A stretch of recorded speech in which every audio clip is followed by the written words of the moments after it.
I didn't start writing to become Ernest Hemingway, but after I started writing, I would read about him or read works of his and kind of learn about his habits and, you know, his tendencies. And you kind of can understand why he would want to do those things, you know, because there's something about just indulging that feeds your inner writer.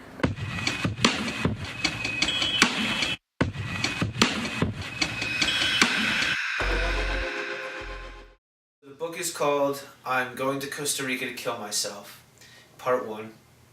And it's about a young man named Lee in his late 20s. You know, he could be any age, but somewhere in his 20s, kind of disenchanted with his existence. He is disappointed in his job. He has not much success with women. He doesn't feel fulfilled creatively or artistically, but he just also doesn't feel like he has any alternatives to rectify this situation. He's tried in the past to get different jobs and it hasn't worked out. He's tried putting himself out there in a creative atmosphere, and he just gets rejected on all ends. And so finally he decides that he doesn't want to deal with it anymore. You know, this idea that I had for this book, it just kind of like came about with talking with my friends. And we were just talking, and you know, the idea, because I had a good friend of mine, he just committed suicide. And so my friend and I were talking, and we were like, well, if I were going to do that, if I knew I was going to kill myself, I would like do something or go somewhere I've always wanted to go, you know? And so that's how the idea of, you know, I'm going to Costa Rica to kill myself came up, because we just started like naming all these destinations, and Costa Rica kind of had a nice ring to it. How closely were the thoughts of Lee to your own thoughts? I mean, very close. Yeah. I think I've thought all the things Lee's thought in the book at one point or another in my life. You know, we all have those feelings.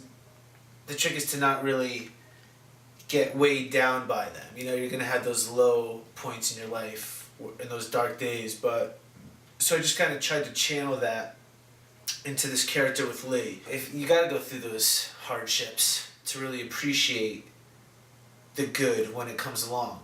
I'd say I started this thing back when I was like 27. Yes, it was like around like 2 years, and I've been working on it on and off. I put it aside for a little bit to kind of pursue things in a more professional setting, like you know, advancing in my 9-to-5 job, because I thought that that was what was really going to make me feel happy and fulfilled, was a good 401k, you know?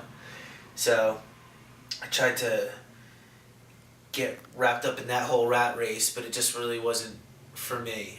So I think you writing this book might inspire other people just to kind of pursue the things that they want to do. So I think that we'd be better off in general as like a people in a world, Definitely. in a society, if people kind of did what they love and just, I mean, dude, I've been broke for the last like few months, you know. I left my job, I, you know, invested my savings into building up this publishing company, and it's Gully Gods with my partner Brian Levine, trying to get that off the ground. And it's just like, but dude, I've never been happier. I have never been happier than I am right now, just pursuing my dream. And the fact that it's like, because I did this for years, dude, and that's kind of what I tried to like convey and put into this book, is just how, you know, depressing things were and how dark times can be. And I don't know, you know, it's just everybody's got to go on their own journey, and this is just kind of like a snippet of mine. Like, I wanted to be published before I was 30, and I turned 30 June 15th of this year, so like 6 months before the deadline. I don't know. That feels fucking awesome. Yeah. It definitely helps when you get to do something that you love while you go through life.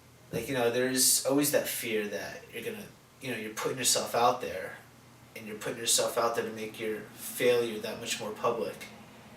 And, you know, I'm hoping that's not the case, and I'm not going to think that is, but, you know, take a chance. Nothing's certain. All I can say would just be to start writing and to keep writing if that's what you really love to do. If you love to do something else, just start and keep at it. And don't give up, and don't let anybody think that that your dreams are frivolous or unattainable, because they don't know how everything's going to turn out, and you don't know how everything's going to turn out, and they're probably just mad that they didn't follow their dreams. So, you know, you might be broke for a little while. You might have to go through some struggles to make things happen, but if you really love what you're doing, it'll all be worth it. And don't be too hard on yourself either. You can find it right now via ebook at Amazon.com. You can look it up by my name or the title of the book. I'm going to Costa Rica to kill myself, part 1. And hopefully it'll be coming out in paperback. You know, it'll be on the shelves in bookstores by the end of January 2012.